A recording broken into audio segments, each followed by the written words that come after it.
성전으로 불러주셨사오니 우리 마음속에 주님의 말씀으로 채워주시고 주님과 교제함과 동행함의 풍성함으로 채워주셔서 믿음의 본질을 회복하고 또 하나님의 백성으로서의 존귀한 삶을 살게 없어서 예수님의 이름으로 기도드립니다. 아멘. 성경은요, 우리가 해야 될 아주 중요한 핵심적인 개념들을 아주 자세하게 설명해 주고 있습니다. 그래서 믿음 생활은요, 어떤 생각으로 존재하는, 관념적으로만 존재하는 것이 아니라 아주 삶의 여정 가운데 있어서의 그 구체적인 상황들에 대해서 이야기하는데, 믿음 생활은 무엇인가?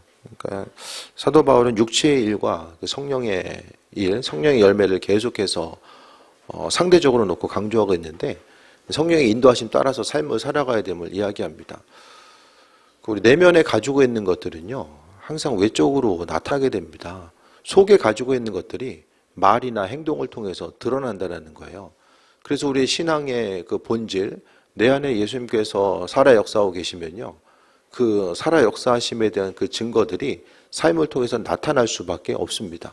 내 안에 주님이 계시면 주님의 선한 것이 내 삶을 통해서 증거되고요, 내 안에 주님과는 상관없는 내 육신의 본성과 자아로만 채워져 있으면 그 사람의 생각만 계속해서 환경 가운데 펼쳐질 수밖에 없다라는 거예요. 그래서 믿음 생활을 하는 거, 이 사도 바울은 이 갈라디아 교인들 향해서 서신으로 편지합니다. 갈라디아 교회의 사정과 형편은 바울이 이제 그 몸이 약해졌을 때에 갈라디아에 가서 교회를 개척하고 그 안에서 그 교인들의 도움을 받아서 이제 몸을 좀 회복하기도 하고 또 그러면서 교회를 세워 나가기도 합니다. 근데 갈라디아 교회를 세우고 나서 그가 이제 한 곳에 머무르지 않습니다. 갈라디아에 한 2년 정도 머물렀던 것으로 이제 예상되는데요.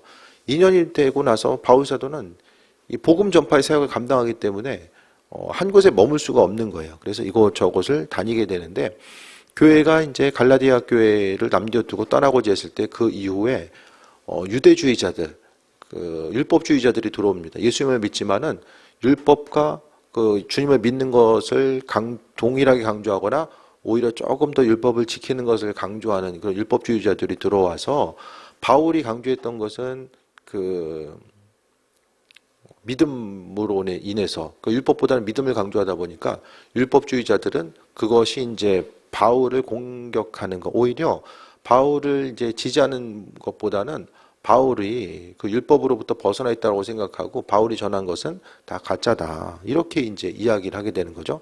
그래서 믿음도 중요하지만 더 중요한 것은 율법을 지키는 것, 구약에 나와 있는 율법을 더 지키는 것이 아주 더 중요하다라고 이야기합니다. 그런데 율법도 다 하나님 말씀 아니냐라고 생각할지 모르겠지만은 구약에 있어서, 그 신약에 있어서 그 그리스도 예수께서 이 땅에 임하신 이후에 그 율법의 역할은 더욱더 죄를 깨달아 알게 하는 것, 하나님의 뜻을 통해서 죄가 죄인 줄 알아야지만이 우리가 구별된 삶을 살게 되잖아요. 그 율법의 역할이 한정됩니다. 그 성경 말씀은요, 그리스도 예수는 율법의 완성이라고 말씀하고 있고, 예수님께서 내 안에 계셨을 때에 그분께서 허락하시는 인도하심을 통해서 우리가 그 믿음 생활을 잘 할 수 있는 그런 부분들. 그래서 유대인들은 평생을 통해서 또 조상 대대로 율법을 강조하며 살았는데 어느 날 갑자기 율법보다 믿음이 중요하다라고 이야기하니까 이것을 잘 이제 인식하지 못하고 받아들이지 못하게 됩니다.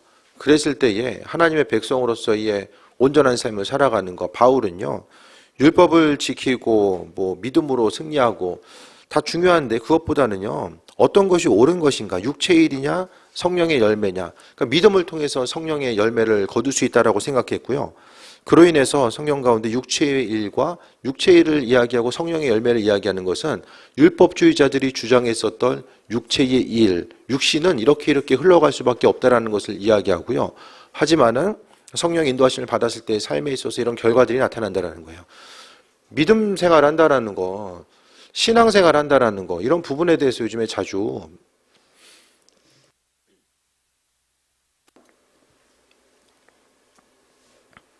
돌아볼 것에 대해서 생각해 볼 것을 좀 말씀드리잖아요. 믿음 생활이 뭐냐? 주변 사람들이 여러분에게 신앙생활 한다는 거, 그리스도 예수를 믿는 것이 뭐냐라고 예를 들어서 물어본다라고 생각을 해보세요. 그럼 뭐라고 대답하시겠어요? 예수님 믿는 게 뭐야? 라고 물어보면 뭐라고 대답할 수 있을까요? 그냥 교회 다니는 게 교회의 그 공동체에 속해가지고 교회를 다니는 것 자체가 예수님을 믿는 것이다라고 말할 수는 없잖아요. 뭐라고 대답할 수 있을까요? 믿음 생활은요, 우리가 생각하는 것보다 훨씬 더 고차원적인 거고요.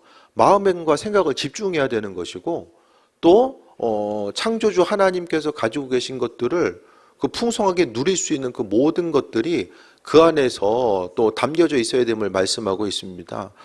그래서 신앙생활을 잘하게 되면 잘한다라는 것이 뭐냐? 결국에는 성령의 열매를 맺는 것이고, 성령의 열매를 맺다 보면 우리 마음속에 그 합당한 증거들, 그 합당한 증거들의 핵심은 마음속의 기쁨과 평안함의 모습이 계속해서 있을 수밖에 없다라는 거예요. 16절 보면 내가 이르노니 너희는 성령을 따라 행하라. 그러면 육체의 욕심을 이루지 아니하리라.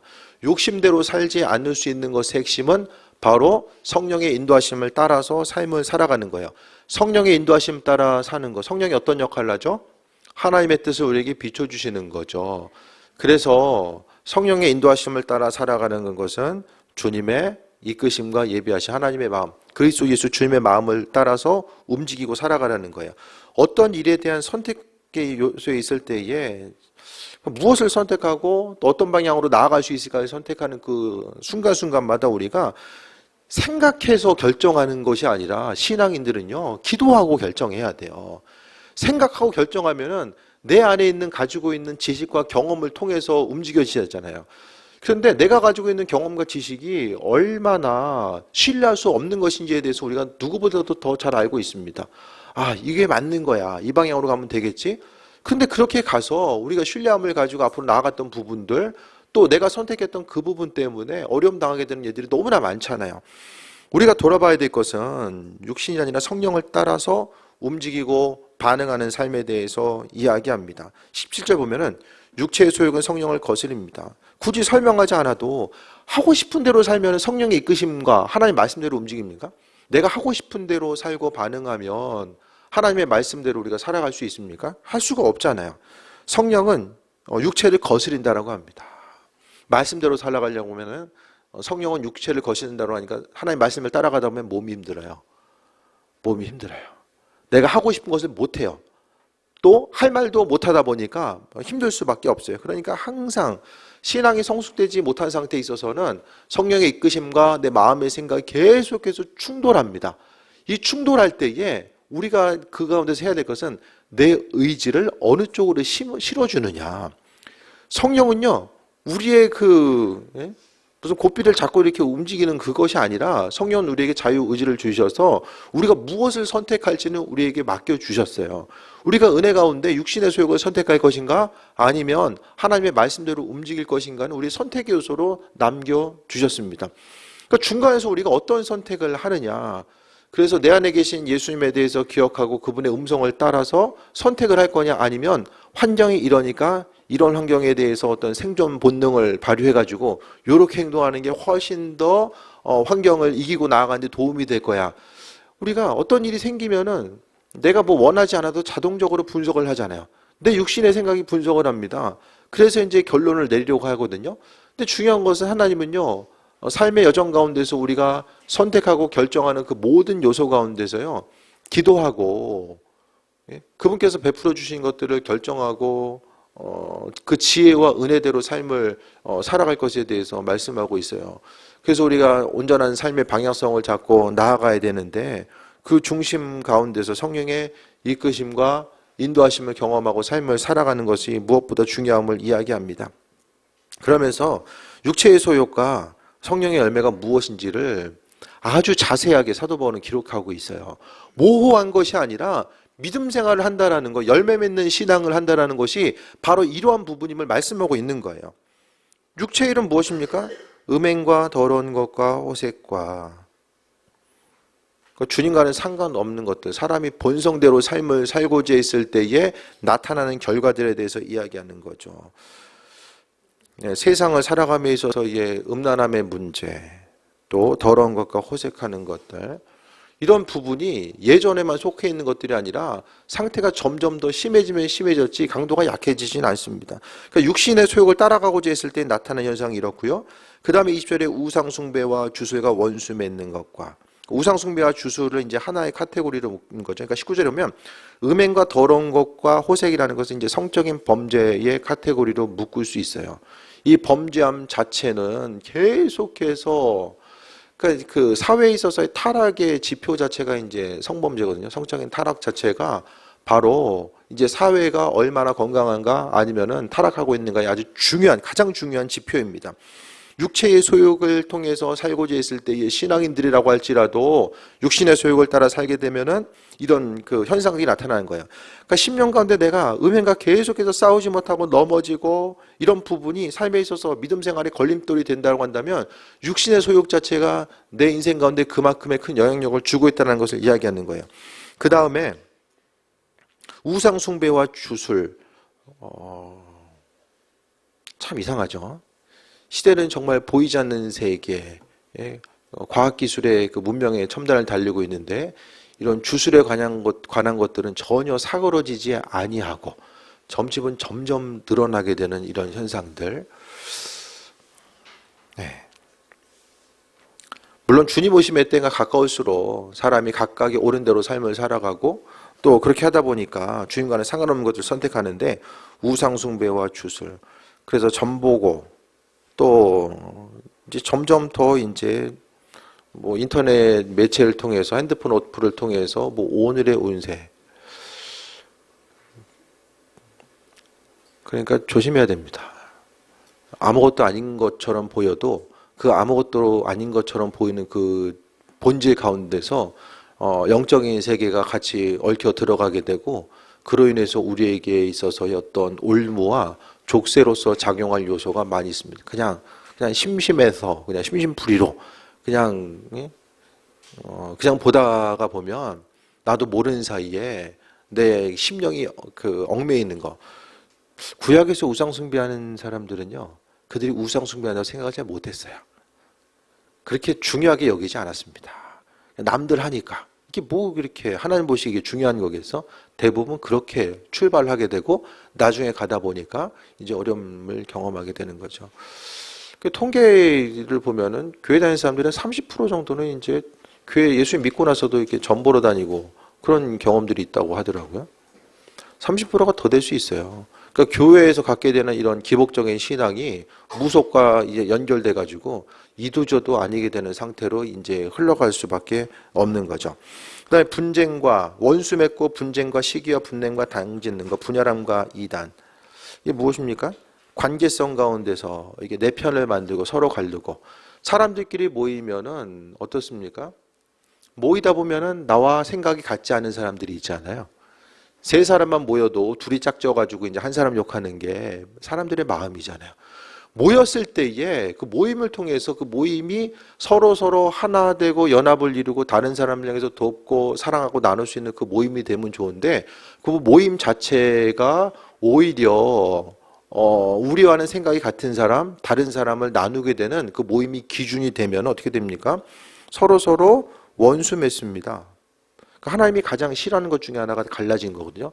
하나님의 백성들끼리 사랑으로 하나 되고 일치와 연합을 향해서 나아가라고 말씀하셨는데 믿는 사람들이 당을 짓고 분내는 거. 그러니까 교회가 갈라지고 교파가 갈라지고 사람들의 모임이 갈라지고 계속해서 갈라져요. 무슨 세포분열하는 것처럼 계속해서 갈라집니다. 갈라지는 것은 주님의 뜻이 아니에요. 하나와 일치를 통해서 나아가는 것이 주님의 뜻입니다. 그런데 육신적인 생각이 들다 보면 어떻습니까? 계속해서 그렇지 않아요. 싫은 사람 뭘 해도 싫어. 안 그렇습니까? 좋은 사람은 뭘 해도 좋은데 싫은 사람은 뭘 해도 싫어. 싫은 사람은 좋은 행동을 해도 싫고 좋은 사람은 나쁜 행동을 해도 좋아 보이는 게 이게 사람의 마음이거든요. 그게 아니라 우리의 삶에 있어서 오늘 말씀을 통해서 하나님은 분명하게 갈라지는 거, 또 서로 당짓는 거, 그런 부분. 그래서 서로 모였을 때 다른 사람 욕하거나 이런 부분들에 대해서 정말 조심해야 됩니다. 우상 숭배하는 것과 이제 하나님 우상 숭배하는 것하고 당짓는 거하고 뭘 더 싫어하실까요? 똑같이 싫어하실 것 같아요. 전 보러 다니거나 다른 사람 욕하거나 똑같이 싫어하실 것 같아요. 제가 보기에는. 그 다음에 투기와 술 취함과 방탕함. 삶이 정리와 정돈되지 못하고 또 하나님께서 허락하신 소중한 시간을 허비하는 거죠. 그러니까 육신의 소욕대로 살아가면 우리가 한 번쯤 좀 생각을 해봐야 되거든요. 내가 지금 중심을 두고 있고 시간을 사용하고 물질을 사용하는 것이 이것이 허탄한 일이 아닌가라는 사실을 좀 돌아봐야 됩니다. 이것이 주님 마음에 합한 것인가, 허탄한 일이 아닌가. 우리가 시간을 낭비해서는 안 되잖아요. 하나님께서 허락하신 소중한 시간들, 시간이 얼마나 빨리 흘러가게 됩니까? 그래서 마음과 생각 중심 자체가 어디를 향해 어느 곳으로 나아가야 되는지를 분명하게 생각을 해봐야 됩니다. 그래서 믿는 자로서 우리가 하나님 허락하신 소중한 시간들 자체를 방탕함과 시간을 허비하는 것으로 낭비하는 것, 이것이 또한 육체의 소욕임을 또 육체의 이름을 이야기합니다. 전에 너희에게 21절에 보면 경계한 것까지 경계하노니 이런 일을 하는 자들은 하나님 나라를 유업으로 받지 못할 것이요. 육신의 생각과 또 더러운 것 가지고는 하나님 나라를 유업으로 받을 수 없다라는 것을 강조하고 있어요. 그래서 내 인생에 있어서의 어떤 오늘 본문은요, 육체의 일과 성령의 열매는요, 신앙에 있어서의 기준과 자와 같은 역할을 하게 되는 거예요. 믿음 생활, 어떻게 하는 게 믿음 생활 잘하는 거예요, 못하는 거예요? 기준이 모호하잖아요. 근데 바울은 이 모호한 상황 가운데서 갈라디아 교인들에게 지금 우리들에게 신앙의 본질과 행함은 이런 것이다라고 분명하게 말씀하고 있습니다. 그래서 우리가 삶을 살아감에 있어서 하나님의 백성으로서 내 안에 있어서의 나타나는 신앙의 증거들, 우리가 교인됨은요, 항상 믿는 자로서 뭐 뉴스나 신문가들 보면은 뭐 이렇게 믿는 사람들이 왜 저렇게 행동하지, 그런 것들 많이 있잖아요. 근데 그게 남 얘기가 아니라니까요. 다른 사람 얘기가 아니고 우리 얘기를 하고 있는 거예요, 신문에서는. 그걸 알아야만 합니다. 단지 드러났느냐 드러나지 않았느냐 그 차이밖에 없는 거예요. 그래서 믿는 자로서 합당한 삶, 그러니까 누가 보든지 안 보든지 간에 신앙인으로서의 온전한 삶이 무엇인지를 돌아봐야 됩니다. 이런 사람들은 하나님 나라를 유업으로 받을 수 없다라고 이야기하고 있고, 22절에 성령의 열매는 무엇입니까? 성령의 열매. 성령의 열매는 그리스도 예수 주님의 본성이에요. 하나님의 본성이고 예수님의 본성이 바로 성령의 열매입니다. 열매는 포도나무와 가지의 비유처럼 내가 주님 안에 붙어 있을 때에, 그분으로부터 공급받았을 때에 우리가 풍성하게 열매 맺는 삶을 살아가게 되고, 사도 바울은 신앙인으로서 그리스도 예수 주님 안에 머무는 사람들은 이와 같은 증거들이 나타날 수밖에 없다라는 것에 대해서 말씀하고 있어요. 그 증거가 무엇입니까? 성령의 열매는, 다시 말씀드리면 신앙인들에게, 온전한 신앙인에게 나타나는 그런 증거 자체는 사랑과 희락과 화평. 사랑과 희락, 사랑이라는 것은 우리가 아는 것처럼 예수님께서 우리를 사랑하신 것처럼 우리에게도 그분의 사랑이 있어서 다른 사람들을 품어주는 것, 나한테 뭘 해줘가지고 그런 것이 아니라 나와는 상관없이 그분께서 보여주신 그 사랑을 베푸는 거죠. 희락과 화평, 이거 무엇입니까? 마음속에 예수님께서 내 안에 계시기 때문에 그분으로 말미암아 기쁨과 소망함, 평강함의 모습이 있는 거예요. 그래서 삶을 살아감에 있어서 원망하고 다툼이 있고 마음에 불안감이 있고 어떤 일이 생겼을 때에 조급한 마음이 계속 생기고, 이것은 내 안에 있어서의 주님으로부터 공급받음의 결과, 그 모습이 아님을 이야기합니다. 희락과 화평은요, 신앙인에게서 주님께서 주시는 아주 강력한 증거들 중에 하나입니다. 마음속에 있어서의 기쁨과 평안함. 어차피요, 힘든 일들은 하나 지나면 계속 옵니다. 끊임없이 밀려오는 것이 고난의 요소일 수밖에 없어요. 그 고난 가운데서 어려운 일이 발생할 때마다 몸으로 받고 근심 걱정하면서 날마다 그 동일한 패턴을 반복할 것인가, 아니면은 주께서 말씀하신 것처럼 화평의 모습, 희락과 화평을 가지고 내 안에 계신 주님으로부터 공급받는 삶을 살 것인가. 그리고 오래 참음과 자비와 양성과 충성, 삶에 있어서 예수님 때문에 참고 나아갈 수 있고, 다른 사람을 향해서 자비하고 또한 귀하게 여기고, 또 하나님 말씀 앞에 충성하고 온유하고 절제하는 것. 성령의 열매에 있어서 핵심적인 건요, 나 한 사람 한 사람과 또한 주변의 관계성이 두 가지가 연결됩니다. 내 안에 두 가지예요. 내 안에 성령께서 계시기 때문에, 예수님께서 내 안에 계시기 때문에 마음속에 있어서 내가 기쁨과 평안함을 누리게 되는 거예요. 내가 누려야 되는 것. 사랑이나 희락이나 화평이나 오래 참음. 자비양성. 그러니까 내가 누릴 수 있는 것이 있고 그 다음에 관계성 가운데서 다른 사람들과의 관계성 가운데서 내 안에 계신 그 예수님이 나타나는 거예요. 그래서 나 혼자 있으나 주변 사람들 같이 있으나 그것을 통해서 주님의 사랑과 인도하심이 나타나는 거고요. 중요한 것은 이 관계를 통해서 신앙인들은요 관계를 통해서 성장하게 돼요. 때로는 넘어지고 때로는 일어나면서 이 관계를 통해 성장하게 됩니다. 이 관계를 떠나서는요 하나님의 살아계심과 인도하심을 경험할 수가 없어요. 성경의 대부분의 내용들이 혼자 있어서 결정될 수 있는 부분이 어디 있어요? 전부 다 관계잖아요. 우리 한 사람 모두가 다 관계를 통해서 이 모든 것들이 결정되는 거예요. 이 관계는요 때로는 어려움 당할 때도 있지만 그 관계를 통해서 우리 믿음이 성장하고 하나님 말씀이 무슨 뜻인지를 깨달아 알고 그 예비하신 가운데 나아가게 됩니다. 믿는 자로서 24절 보면 그리스도 예수의 사람들은 육체와 함께 정욕과 탐심을 십자가에 못 박았다. 그러니까 성령의 열매와 상관없는 육체의 그런 그 육체의 일 자체가 정욕과 탐심, 결국에는 대부분 욕심과 연결된 것이 바로 육신의 소욕이 있다는 것에 대해서 말씀하고 있는 거예요. 그래서 우리가 삶을 살아감에 있어서 하나님의 백성으로서의 삶을 살아감에 있어서 정욕과 탐심에 대해서 또 물리치고자 하고 주님의 도우심과 인도하심이 무엇인지를 돌아보는 삶을 살아가야 됩니다. 그래서 오늘 성경 말씀이 지금 우리와 어떻게 지금 연결성을 가지고 가는지를 좀 생각을 해봐야 돼요. 믿음 생활한다라는 거, 이 교회 다니는 걸로 속으면 안 됩니다. 성경에 어디가 교회 다닌다고 천국 간다는 얘기가 어디 있어요? 믿음 생활한다라는 건요, 내 육신의 소욕과 아주 치열하게 싸워 나가야 되는 이런 과정을 이야기하는 거고요.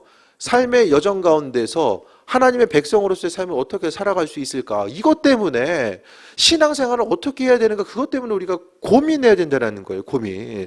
내게 주신 내 의지와 그 노력과 결단을 어떻게 사용할 것인가? 그러니까 내 의지를 자연스럽게 몸이 원하는 대로 이끌림받아 나갈 것인가?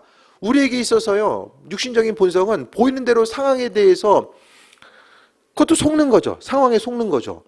우리가 다른 사람에 대해서 관계성이나 어떤 상황이 나타났을 때에 대부분 그 본질적인 것이 어떻게 생겨났고 어떤 과정을 향해 나아가는지 알 수 있습니까? 그냥 잠깐 보고 판단하잖아요.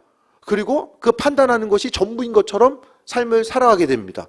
근데 그게 아니라 우리의 마음과 생각과 본질적인 이 모든 것들에 대해서 다른 것이 아니라 주님께서 원하시는 이 믿음의 여정. 그러니까 신앙인들은요, 기독교 신앙을 가지고 살아갔던 사람들은 이 하루하루의 삶을 신앙인으로서 어떻게 하루하루 살아낼까에 대해서 고민했고요. 그것 때문에 그 고민의 순간이 모여지면서 삶의 여정 가운데 성령의 열매들을 조금씩 맺어가는 것. 그러니까 믿음 생활이라는 것은 신앙에 있어서의 연륜이 쌓여지는 것이 아니라 성령의 열매들, 내 안에 맺지 못하고 있는 성령의 열매들을 맺고 눈에 보이는 현상들이 있다라고 할지라도 그 현상들을 내 안에 있는 내 생각과 내 시선으로만 바라보는 것이 아니라 나는 이렇게 보는데 내 안에 계신 예수님께서는 눈앞에 펼쳐진 그 상황들을 어떻게 바라보고 계시고 또 우리에게 뭐라고 말씀하시는가, 이런 부분들, 주님의 시선을 가지고 세상을 바라볼 수 있는 그 믿음의 본질들이 분명하게 세워져야 됨을 말씀드립니다. 그게 아니면요, 신앙생활하는 것이요, 우리의 삶의 여정 가운데 그냥 힘들고 어려움으로만 다가와요. 시간 되면 모여야 되고 수고하고 헌신해야 되고, 그렇게 하다 보면 그러니까 사람은 본능적으로 내 육신과 연결이 돼서 유익이 되는 부분이 없으면 거기에 삶을 헌신하지 않습니다.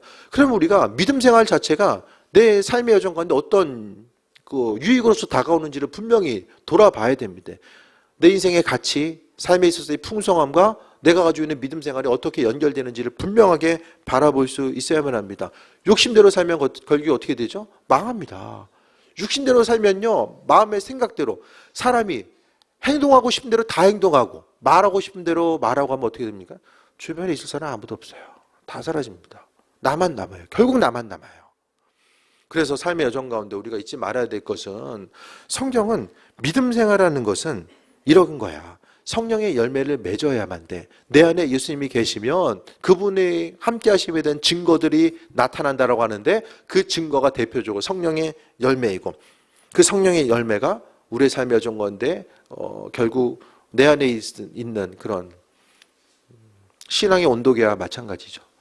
우리가 지금 어떤 상태에 있는지를 지켜볼 수 있는 거. 근데 이런 거와는 상관없이 움직이면 어떻게 됩니까? 구체적인 기준이 없으면 그냥 이전보다는 조금 더 나은 삶을 살아봐야 되겠다.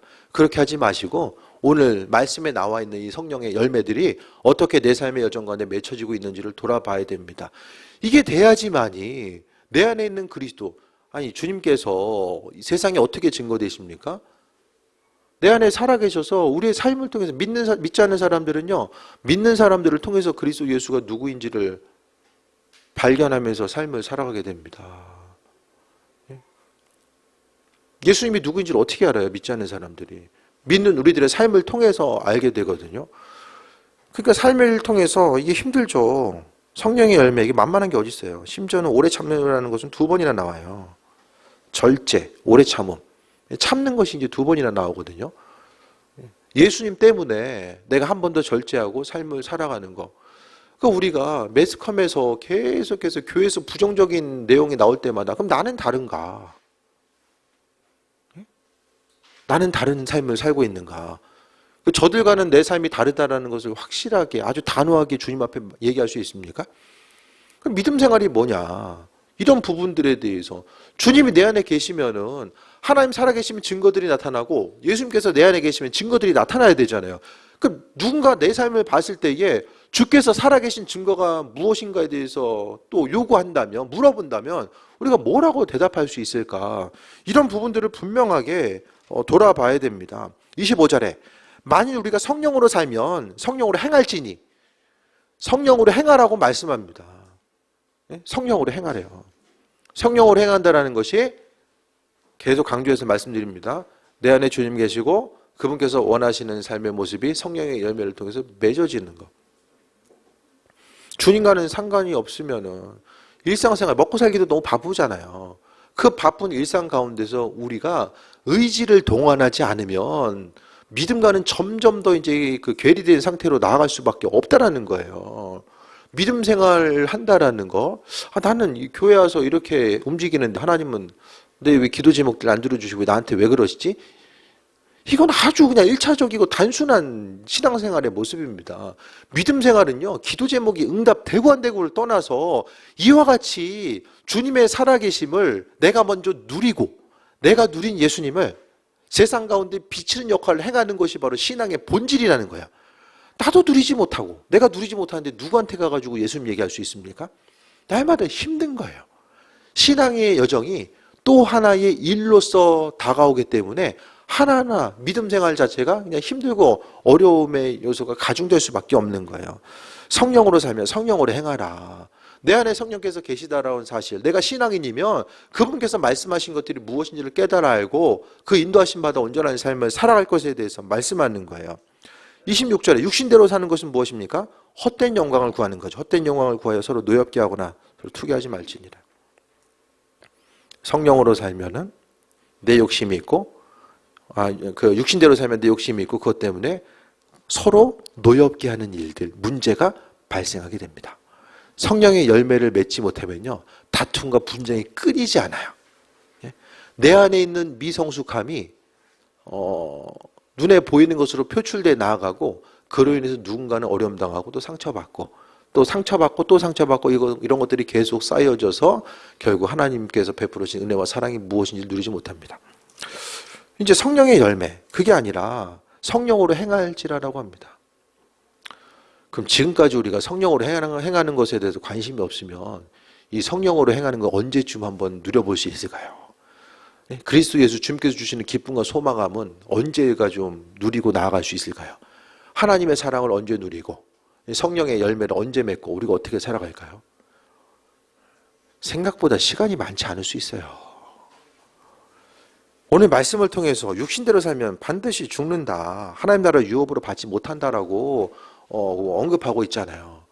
그러니까 우리가 믿음으로 삶을 살아감에 있어서 충만함으로 삶을 살아감, 하나님의 말씀대로 백성으로서의 삶을 살아가는 것. 그래서 무엇보다도 좀 의지가 중요한 것 같아요. 신앙생활함에 있어서 우리 의지가 너무나도 중요합니다.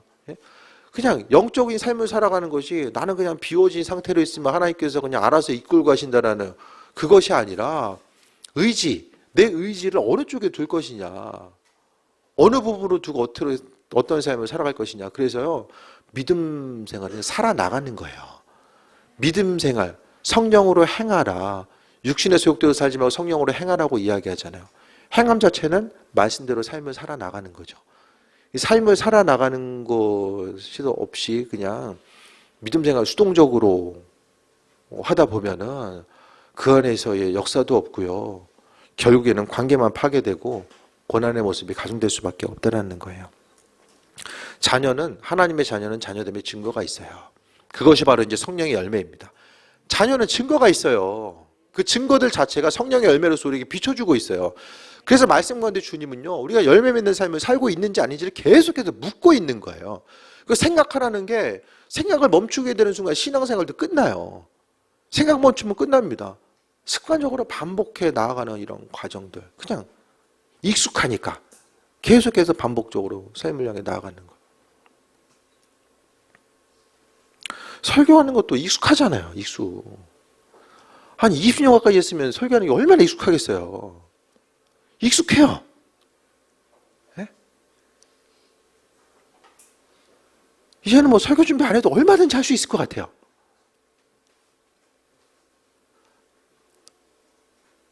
아니, 성경의 내용이 맨날 바뀌는 게 아니잖아요. 그대로 있잖아요, 감사하게. 익숙해. 네? 고민하지 않아도 그냥 말씀이 그냥 보여져요. 근데 문제가 뭐죠? 시대가 변하고요. 교인들의 상황이 변하고요. 저 자신도 변하잖아요. 말씀 변하지 않지만 상황이 변하잖아요. 그러니까 하나님 말씀이 익숙하기 때문에 저도 익숙한 본부는 설교 준비 소홀히 할 때가 있어요. 이런 부분들에 대해서 좀 고민하고 생각하고 말씀 앞에 어떻게 서서 어떻게 전달해야 될 것인가. 이런 부분에 대해서 고민하는 거죠. 그 삶의 여정 가운데 우리가 익숙한 거, 기도하는 것도 익숙하고 신앙생활하는 것도 익숙하다 보니까 이 고민하는 것을 멈추다 보면은 그냥 신앙생활이라고 하는 하나의 그냥 이 굴레 가운데 계속해서 살다가 이 본질이 무엇인지를 모르고 그 안에서 이제 멈추게 되는 결과들이 나타날 수밖에 없다는 거예요. 그래서 믿음 생활 가운데 내 안에 그리스도 예수 주님이 계시면 그에 합당한 열매들과 증거들이 있을 수밖에 없는데 내 안에 있어서의 주님 살아계심에 또 자녀됨의 증거가 뭘까? 여기 있는 부분들, 성령의 열매들 점검하시고 이 큐티하는 것도 말씀을 통해 점검하는 거잖아요.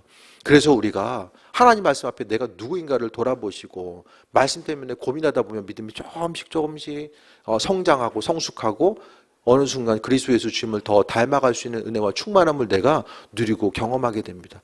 내 안에 주님이 있으면요, 주변에 사람들이 몰려들 수밖에 없어요. 근데 사람의 생각과 냄새만 나면요, 누굴 만나든지 다 부담스러워할 수밖에 없거든요. 우리 자신은 사람과 사람끼리 부딪히면 아무리 비슷한 성향이라도요, 완전히 같을 수는 없잖아요. 그러니까 우리가 교회 가운데서도 오전에 성경 공부 시간에 말씀드렸던 것처럼 우리가 예수님 아니면 무슨 공통점이 있어요? 아무 공통점이 없어요. 오직 주님, 예수님 아니면은 모일 수가 없는 거예요. 성령의 열매들 다시 한번 돌아보시고 내 안에 주께서 살아계심의 증거들, 이것이요 선택의 요소가 아니라 성령의 열매, 선택의 요소가 아니라 이건 필수적인 내용입니다. 하나님의 백성으로서의 증거입니다. 증인으로서의 증거요.